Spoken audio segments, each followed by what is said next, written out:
Empiezo. Esto está... No, no, Éxodo 14.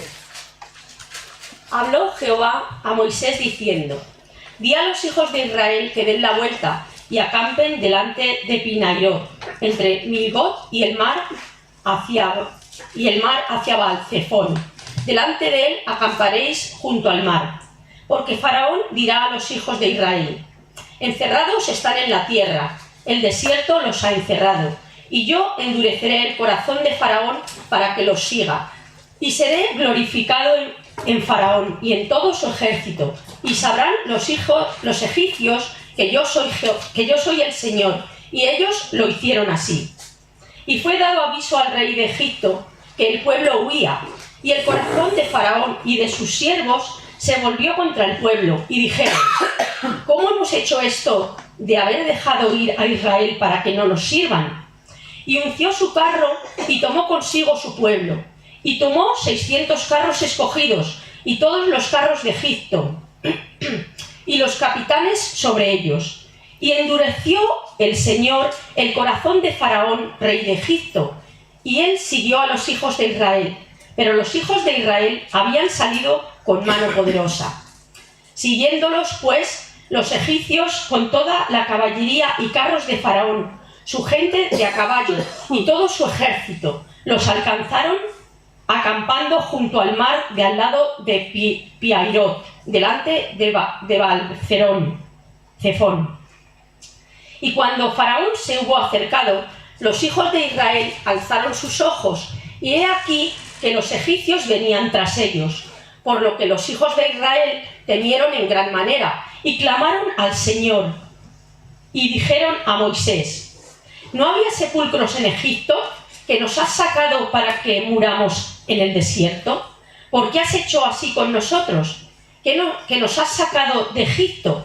¿No es esto lo que te hablamos en Egipto diciendo: déjanos servir a los egipcios? Porque mejor nos fuera servir a los egipcios que morir nosotros en el desierto. Y Moisés dijo al pueblo: no temáis, estad firmes y ved la salvación que el Señor hará hoy con vosotros, porque los egipcios que hoy habéis visto, nunca más para siempre los veréis. Jehová peleará por vosotros, y vosotros estaréis tranquilos. Entonces el Señor dijo a Moisés: ¿por qué clamas a mí? Di a los hijos de Israel que marchen, y tú alza tu vara, y extiende tu mano sobre el mar, y divídelo, y entren los hijos de Israel por medio del mar en seco. He aquí, yo endureceré el corazón de los egipcios para que los sigan, y yo me glorificaré en Faraón y en todo su ejército, en sus carros y en sus caballerías, y sabrán los egipcios que yo soy el Señor, cuando me glorifique en Faraón, en sus carros y en su gente de a caballo. Y el ángel de Dios que iba delante del campamento de Israel se apartó e iba en pos de ellos. Y asimismo la columna de nube que iba delante de ellos se apartó y se puso a sus espaldas. E iba entre el campamento de los egipcios y el campamento de Israel. Y era nube y tinieblas para ellos. Y alumbraba a Israel de noche, y en toda aquella noche nunca se acercaron los unos a los otros.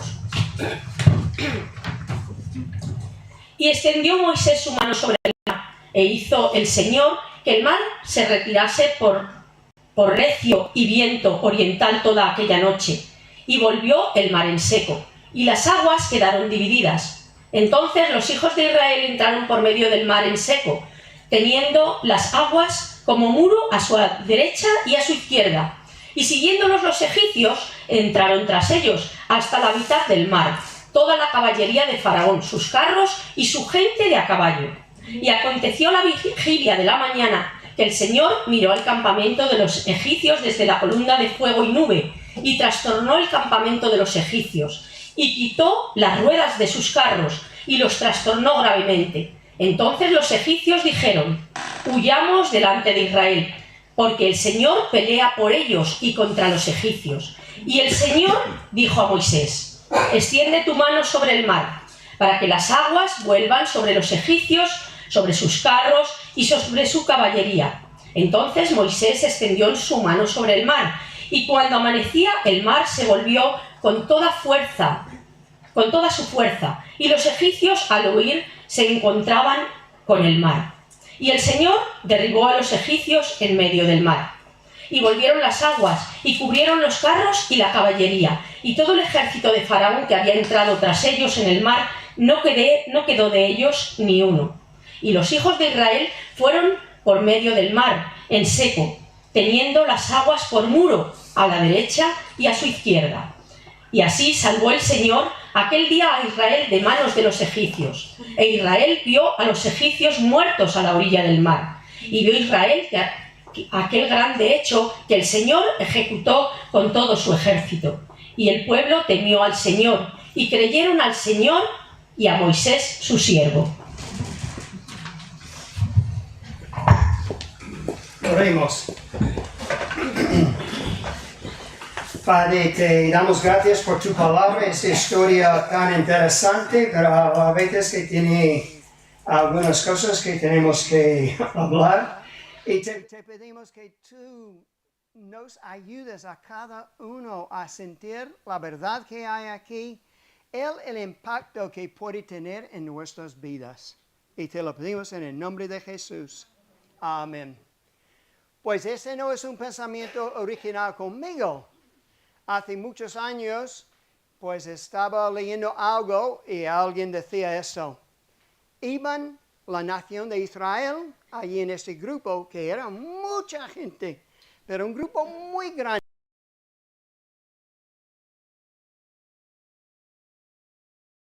Creo que se llama, que no debemos pensar como 2 y 2 en fila, porque ese hubiera sido demasiado largo para pasar por el Mar Rojo.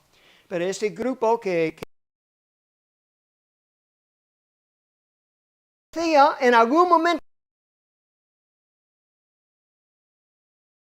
montañas a este lado, desierto a este lado, y el ejército de los egipcios que quieren matarte detrás y delante el Mar Rojo. ¿Qué necesitas? Un milagro. Necesitas la intervención de Dios. Que era una intervención física literal, sino un poco de lo que dice para nosotros en nuestras vidas, pero también en la vida de la iglesia. Ahora, vamos a comenzar con 3 críticas que la gente hace de ese texto. Un poco de apologética, que defensa, algunas explicaciones por qué tenemos algunas de esas cosas aquí, solamente para mostrar que hay respuestas. Y hoy en día hay muchos de ese tipo de cosas, personas criticando la Biblia. Hay una que se llama la Bíblica, no voy a decir su nombre, que solamente tienen resaltado los versículos que ellos usan para decir más o menos que la Biblia es falsa, que es muy mala, que su mensaje es horrible, que hay que leer algunas de las cosas que dice la Biblia. Pero muchas veces es porque no lo han estudiado en el contexto. No han mirado a veces lo que quiere decir de verdad y por eso usan partes de la misma Biblia para criticarla. Pero vamos a contestar 3 de estos. Una de las cosas que la gente dice que no es justo que Dios endurezca el corazón de Faraón. No es justo que Dios endurezca el corazón de Faraón. Pero ¿sabes lo que más dice aquí en estos capítulos? Dice que Faraón endureció su corazón. Faraón endureció su corazón. Y también dice que se endureció el corazón de Faraón. Y cuando lo dice allí, no sé cómo se llama, reflexivo. Es un poco como las circunstancias y todas las cosas, pero de alguna manera se endureció su corazón. Pero lo vemos allí, claro, ¿quién es el responsable? Faraón endureció su corazón. Si Dios endurece el corazón de alguien, ¿cómo lo hace? ¿Cómo lo hace? Si puede decir la Biblia, Faraón endureció su corazón y el Señor endurece su corazón. ¿Habéis entendido? ¿Entendéis el problema aquí? ¿Quién endureció el corazón de Faraón? Pues los dos, pero como Dios lo hace es por retirar su protección, por retirar su gracia, por retirar todas sus buenas influencias alrededor del parte de Faraón, que Faraón no tuviera que sufrir al principio lo que debía haber sufrido por la dureza de su corazón. Entonces Dios, cuando endurece el corazón, no está haciendo una cosa mala directamente al corazón, solamente está permitiendo que la persona viva con lo que tiene allí ya. Entonces esa es mi explicación. Dios puede retirar su benevolencia, su bondad, su gracia y todas sus buenas influencias cuando una persona endurece su propio corazón. ¿Me explico? Bueno, si no he solucionado el problema, habla conmigo después. Pero Dios no comete ninguna mala acción contra Faraón. Ahora, en este caso, podemos tener una explicación. ¿Cómo endurece Dios? Y tenemos una explicación. Pero aunque no tuviéramos una explicación, yo no creería que fuera posible hacer acusaciones contra Dios. Y vamos a ver esto en la segunda cosa. No creo que sea posible acusar a Dios a su cara. No me atrevería. Bueno, no es justo que Dios endurezca el corazón, pero también la gente dice, algunas personas, no digo que nadie aquí, pero algunas personas, algunas críticas, algunas personas que están buscando criticar la Biblia, quieren criticar la Biblia, dice, no es justo que Dios cause la muerte de los egipcios. ¿Veis lo que es? Es Dios que lo ha hecho. Es Dios que ha dividido el mar, que ha permitido que pasaran primeramente los israelitas y después era Dios que cerró las aguas sobre el ejército egipcio. Pero Dios siempre, esa es una verdad que vemos en muchísimos sitios en la Biblia, que Dios siempre ejecuta una justicia perfecta. Este no quiere decir que en cada circunstancia tú entiendas su justicia perfecta, pero Dios sí entiende exactamente lo que Él está haciendo. Hay docenas de versículos como estos dos que voy a leer. Justicia y juicio son el cimiento de tu trono, hablando a Dios. Justicia y juicio. Otro, justo es Yahvé en todos sus caminos. La Biblia declara vez tras vez, tras vez, tras vez, que Dios siempre es justo. Y el hecho de que no lo entendamos no quiere decir que no sea así. Porque si Dios no es justo, pues tenemos un gran problema. Pero no siempre conocemos todos los pensamientos secretos de Dios y todas sus razones. No sabemos, no entendemos todo. Ahora, es muy curioso. Yo podía dejarlo allí, pero leyendo varios comentarios para preparar esto, era muy curioso que algunos han tomado nota, que lo han visto algo, dice, ¿sabéis que Faraón mandó que mataran a los hijos varones nacidos, hebreos, nacidos en Egipto? Ahora, Faraón lo había mandado. Las parteras, creo que se llaman, no participaban. Buscaban una manera de engañar a Faraón y no estar allí para matar a esos pobrecitos niños. ¿Quién mataba a estos niños? Habrá sido soldados. Que dice, qué curioso que habrá sido por lo menos algunos de los mismos soldados que habían matado a esos bebés indefensos, inocentes, que ahora se encuentran allí con un juicio inminente de Dios, un juicio inmediato a su situación. Pero no es una venganza personal, sería un juicio justo de Dios. Vale, las críticas contra Dios no es justo que Dios endurezca el corazón, no es justo que Dios causa la muerte de los egipcios. Pero también algunas personas piensan, y yo quizás todos aquí lo habíamos pensado en algún momento, de alguna manera, porque esa es una tentación para nosotros, pensar así. No es justo que Dios nos deje sufrir tanto. No sé si hay alguien aquí. No es justo que Dios nos deje sufrir tanto. Yo diría que es una tentación frecuente para mí. No es justo que Dios nos deje sufrir tanto. Pues justamente un día cuando estaba preparando eso, salió un vídeo acerca de la vida de Elizabeth Elliot. ¿Os acordáis de Elizabeth Elliot? ¿Cuántos os acordáis de ella? Algunas pocas.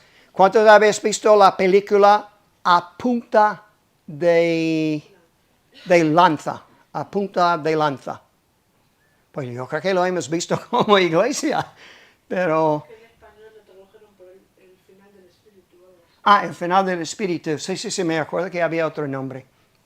Bueno, Elizabeth Elliot es esta misionera. A lo mejor la historia os va a sonar un poco. Ella y su marido fueron a Ecuador, a la parte de la, ¿cómo se dice? Amazonas. La parte del este, donde hay jungla, supongo que se llama. Hay, bueno, tropical rainforest. Bueno, la parte de la jungla. Había varias parejas que habían ido allí. Y había ido para ministrar al pueblo Waorani. Y por los maridos, creo que eran, no sé si eran 5 o 6 hombres, que habían ido para tener contacto con este grupo indígena. Y había algún tipo de malentendido, porque años después sí los misioneros han podido entrar, incluso eran las esposas de varios de esos misioneros, fueron para evangelizar a este pueblo. Pero en ese primer encuentro con los misioneros había algún malentendido y los indígenas pensaban que las intenciones de esos misioneros fueran violencia y por eso sacaron sus lanzas y mataron a todos los misioneros allí. Allí donde habían aterrizado como en la playa de un río. Entonces nos encontramos allí con Elizabeth Elliot, 29 años, una viuda con una niña de 10 meses. Y lo que escuché era su biógrafa hablando de su vida. Y la biógrafa había tenido acceso a todos los diarios de esta mujer. Y es una mujer que escribió de una manera copiosa, muy abundante. Entonces tenía diarios. Y claro, escribió hace 3 años casado con este hombre. Pues un poco después, ella volvió a casarse con otro hombre, un segundo matrimonio. Y dice que en su diario, ya lo tenemos allí, que fue como el matrimonio perfecto. Bueno, no hay tal cosa, pero mucha felicidad. Pero una experiencia increíble. Él era profesor en un seminario y ella era escritora, 2 personas inteligentes que amaban al Señor y vivieron algunos años allí. Pero, muy jovencito, ese segundo marido desarrolló un cáncer y solamente estuvieron casados 4 años y él murió de cáncer.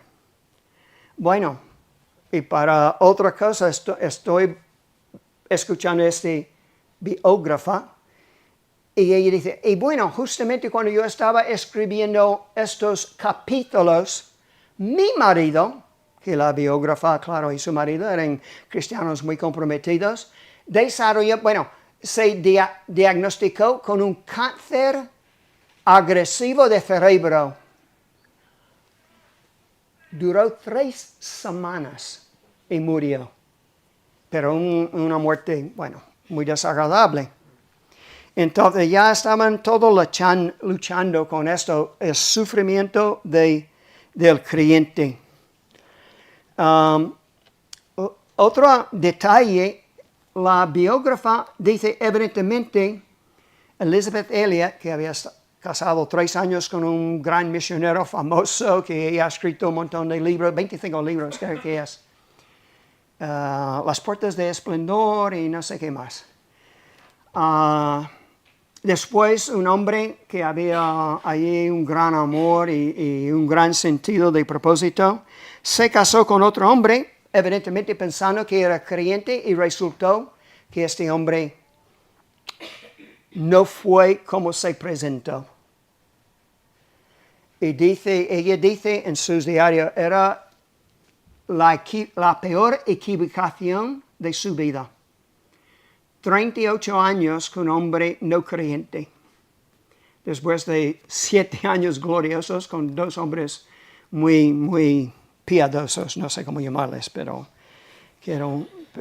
muy curioso, ¿no? Cómo viene el sufrimiento buscándonos muchas veces. Ahora, mi conclusión, no solamente de la vida de Elizabeth Elliot, pero vamos a hablar de algunos ejemplos bíblicos. Dios promete muchas cosas. Dios promete muchas cosas, incluso protección y liberación. Pero no siempre en el sentido físico. Aunque Él prometa protección y liberación, no es siempre el tipo de protección y liberación humanas que anhelamos. Y podemos ver ejemplos bíblicos de esto. Jesús, que no hizo nada mal a nadie, que era un hombre perfecto, que nunca pecó, ¿qué le hicieron? Le crucificaron. Esteban, apedreado por una turba judía. Jacobo, matado a espada por el rey Herodes. Pablo, azotes sin número, cárceles, peligros de muerte, apedreado, naufragado, trabajo y fatiga, muchos desvelos, hambre y sed. Esas solamente son algunas de las cosas que pasó Pablo. Y también Pablo es el que escribió, es necesario que a través de muchas tribulaciones entremos en el reino de Dios. Entonces, aunque tenemos una absoluta promesa de protección perfecta, es la protección de nuestra alma para toda la eternidad. Pero no tenemos ninguna promesa absoluta que diga que Dios nos deba un camino de rosas. ¿Me explico? Sí, hay grandes promesas, pero Dios provee sus milagros, su protección, su cuidado de nosotros de la mejor manera posible, no siempre como nosotros queremos tener la vida. Y yo sé que eso es difícil, pero esa es otra de las cosas que algunas personas, yo creo que nosotros sufrimos, luchamos con el sufrimiento, pero hay razones para explicar lo que Dios está haciendo, aunque no entendamos los detalles. Bueno, pero lo que vemos en este ejemplo es una gran liberación gloriosa y alentadora. Y este es lo que vemos, 2 versículos en particular. Quiero resaltar, 22 dice, entonces los hijos de Israel entraron por medio del mar en seco, teniendo las aguas como muro a su derecha y a su izquierda. Y en 27 dice, entonces Moisés extendió su mano sobre el mar, y cuando amanecía, el mar se volvió en toda su fuerza, y los egipcios, al huir, se encontraban con el mar. Y el Señor derribó a los egipcios en medio del mar. Porque en ese caso es como Dios quería liberar a los israelitas. No 2,000, no 3,000, quizás entre Dios y 3 millones. No sabemos cuántas personas, pero muchas. Y mira la reacción de Moisés. Mira las palabras de ánimo de Moisés. En versículo 13 dice, no temáis, estad firmes y ve la salvación que el Señor hará hoy con vosotros. El Señor, 14, peleará por vosotros y vosotros estaréis tranquilos. Y yo quiero decir que quizás estas palabras no están tan lejos de nosotros que podríamos pensar. Podríamos pensar, ese era bueno para los israelitas, pero mi vida es un desastre. Pues bueno, vamos a ver. Por lo menos quiero que comencemos, vamos a hablar del desastre dentro de un poco, pero quiero que comencemos un poco más con las grandes victorias de Dios. Las grandes victorias de Dios que hemos visto. Por ejemplo, dice en Lucas 15, así os digo que hay gozo delante de los ángeles de Dios por un pecador que se arrepiente o se convierte. Hay gran gozo. Ha habido gran gozo en el cielo. ¿Cuántos hijos de Dios tenemos aquí? No tienes que levantar tu mano. Pero ha habido gran gozo en el cielo cuando tú te has arrepentido.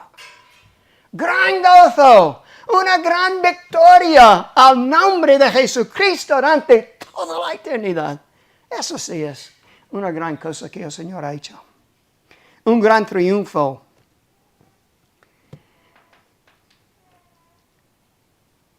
Pienso en las oraciones contestadas favorablemente. Que hemos tenido algunas cosas, algunos embarazos, algunas cosas que parecían imposibles. El Señor ha dicho que sí, que voy a tener misericordia de vosotros. Y pienso de las nuevas misericordias de Dios cada día, en Lamentaciones 3. Ahora, ese tiene que vivirlo, tienes que buscarlo. Yo no puedo vivir tus grandes misericordias y tú no puedes vivir las mías. Pero es buscar a Dios, encontrar su amor en los momentos cuando Dios te ministra tu corazón y te toca y te ayuda y te anima. Ahora, la salvación, contestaciones, oración contestadas, nuevas misericordias, es un poco difícil de explicar, pero voy a ver si puedo. Pienso, cuando estoy hablando de las grandes victorias de Dios, ¿sabes? Cualquiera de nosotros, si queremos y perseveramos, esa es una gran victoria del Señor. La perseverancia, la vida cristiana que tú vives es un milagro. Es una obra de Dios. A lo mejor tú crees que tú estás luchando para vivir la vida cristiana. Si estás teniendo un poco de éxito es porque Dios está obrando. La vida cristiana es algo glorioso que el Señor hace. Y yo lo veo. Tuvimos un sermón hace mucho tiempo, 1 de Corintios, y hablamos de señales de gracia que habíamos visto en la iglesia de Béjar. Pero pues no he pensado en repetir ese sermón, pero algunas de las cosas que yo veo, el triunfo que yo veo en vuestras vidas es, por ejemplo, los sacrificios que algunos de vosotros hacéis en el nombre de Jesús. Algunos de los sacrificios que yo veo que algunos de vosotros hacéis en el nombre de Jesús. Yo he visto a algunos creyentes vivir algunas situaciones. No hay otra manera de decirlo así. Señor, no mi voluntad, sino la tuya. Eso es lo que Jesús tuvo que orar en Getsemaní. No sé si lo he pronunciado bien, pero sabéis lo que quiero decir. Jesús, no mi voluntad, Señor, la tuya, porque han vivido circunstancias tan horribles y han tenido que tomar decisiones tan difíciles para seguir con fe en el Señor. Veo a creyentes que aman al Señor y que adoran al Señor. ¿Y quién hace este milagro? El Señor. Amarás al Señor tu Dios con todo tu corazón y con toda tu alma y con toda tu mente. ¿Quién hace esto si no fuese por la obra gloriosa del Señor Jesucristo? Es Él que pone este amor allí. ¿Y qué obra? Grandes victorias. Bueno, ya que he hablado de Esteban y Jacobo, dos mártires, también voy a decir que veo la gloria de Dios en la vida de los mártires. Ahora, ninguno aquí de momento, pero algunos habéis vivido cosas muy difíciles, muy difíciles. Mira lo que habla acerca de los mártires. Y ellos le han vencido por medio de la sangre del Cordero y de la palabra del testimonio de ellos y menospreciaron sus vidas hasta la muerte. Y yo sé que algunos de vosotros tenéis situaciones, voy a llamarlo marroquianas, del Mar Rojo. Marroquianas, situaciones muy difíciles, muy dolorosas, crisis, dificultades. Y quizás lo que tú necesitas es un momento marroquiano, un milagro marroquiano. Una situación insoportable. Algunas palabras que encontramos aquí, esa es la aplicación. Vamos a tener dos aplicaciones, personal y de la iglesia. Ve algunas palabras aquí, dice, ved la salvación que el Señor hará hoy con vosotros, contigo. Ve la salvación. Mira lo que el Señor puede hacer. Mira lo que el Señor puede hacer. Puede hacer milagros, puede partir mares, puede partir este mar rojo en tu vida, esta situación imposible, insoportable. Dios puede hacerlo. Pero otra cosa que hay que hacer es recibir la provisión y la protección de Dios. Hay cosas que Dios provee, hay cosas que Dios quiere obrar en cada uno de nosotros. ¿Y sabes cómo eso se reciben? Por dos cosas, por la fe y por la obediencia. Recibimos la protección de Dios, la obra de Dios, lo que Él quiere hacer con nosotros, creyéndole. Y cuando le creemos, empezamos a dirigir nuestras vidas como Él quiere que las dirijamos. Porque Él está obrando. La fe que lleva a agradarle y vivir para Él. Y finalmente quiero que todos vosotros aquí toméis nota del plan de Dios. Cuando Él sacó a los israelitas, no los sacó para que murieran de hambre, para que no pudieran subir esta montaña. No sé si hay montañas allí donde cruzaron o no. Para que ellos se ahogaran en el Mar Rojo. Ese no era su plan. Pero hay que pensar en el plan soberano, lo que Dios está haciendo, lo que Él quiere hacer en ti, en tu vida. Tomad nota del plan de Dios. Creed que Dios es soberano y que Él está obrando. Este puede ser tu aplicación personal. No tienes que levantar la mano. ¿Estás en una situación marroquiana? Una situación insoportable, difícil, dolorosa, donde no hay esperanza. La esperanza está en el Señor. La segunda aplicación.